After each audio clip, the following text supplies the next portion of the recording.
You know, we've all seen it, that private argument that suddenly isn't private anymore. But what if there's something really powerful to learn from watching one unfold? Today, we're going to break down a dinner date that went completely off the rails and see what it teaches us about that split-second choice we all have, to either pour gasoline on a fire or to put it out. So yeah, let's get into it. Okay, just imagine this. You're out for a nice dinner, your food has just hit the table, and then, bam, your partner says this, loud enough for every single person in the restaurant to hear. That one sentence kicked off a masterclass in how to and how not to handle conflict, and it all started on what was supposed to be just a normal date night. So, how in the world does a quiet night out turn into, well, that? Let's set the scene for this absolute dinner date disaster. Mac had already ordered for both of them. The waitress was literally setting down their plates when the whole thing ignited. You can just picture it, right?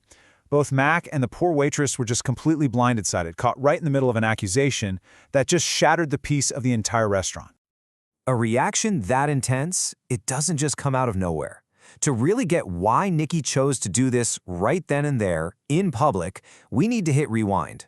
We've got to see what happened just moments before she even walked through those restaurant doors. So, what was the spark that lit this fuse? Well, let's trace the anatomy of the rumor that sent Nikki into such a rage. This whole thing traveled just like that old game of telephone. You know how it works, right? It starts with a neighbor, Bridget, who sees something. She tells a coworker, Rachel. Rachel tells her sister, Zoe. And then Zoe, who's friends with Nikki, makes that final fateful call. And you can bet that with each step, the story got a little more twisted, a little more emotional, until it landed on Nikki like an absolute bombshell.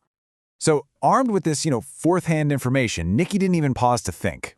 She was just livid.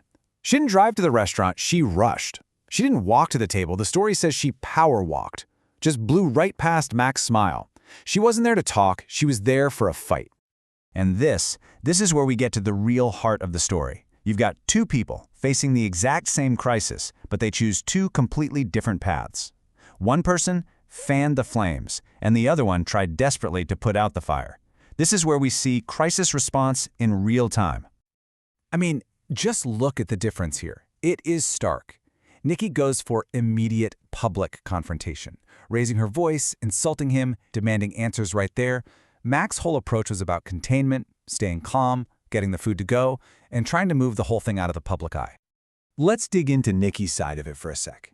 This wasn't just a raised voice. She was screaming at the top of her lungs, throwing out insults like cheating bastard, and even yelling about how she'd cleaned him up. This wasn't about getting to the truth. This was about causing as much public damage as she possibly could. Now let's contrast that with Mac. His response was the total opposite. Every single action was deliberate.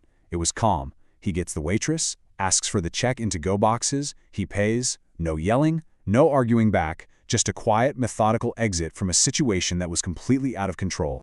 And then there's this little detail, which I think says it all. In the middle of being publicly humiliated, Mac still had the presence of mind to leave a $50 tip for the waitress. That's a small act, but it speaks volumes about his composure under extreme pressure. And these were his parting words in the restaurant. See, he wasn't running away from the conversation, he was just moving the venue. He was making it clear, we will talk about this, but on his terms, in private, calmly, and, like adults.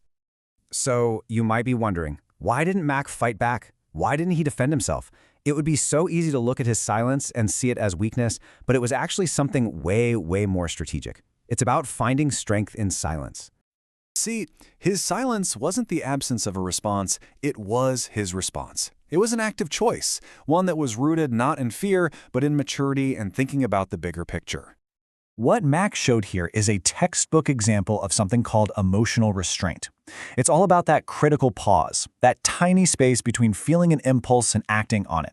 Instead of just reacting, he chose a response that would serve him better in the long run. His strategy here was actually pretty clear.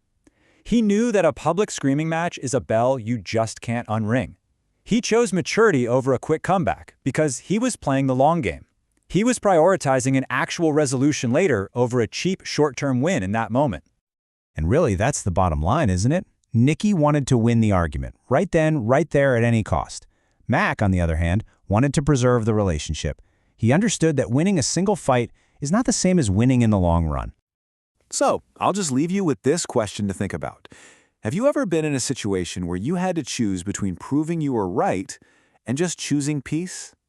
It's a really tough call, but as this wild story shows, sometimes the most powerful response is no response at all.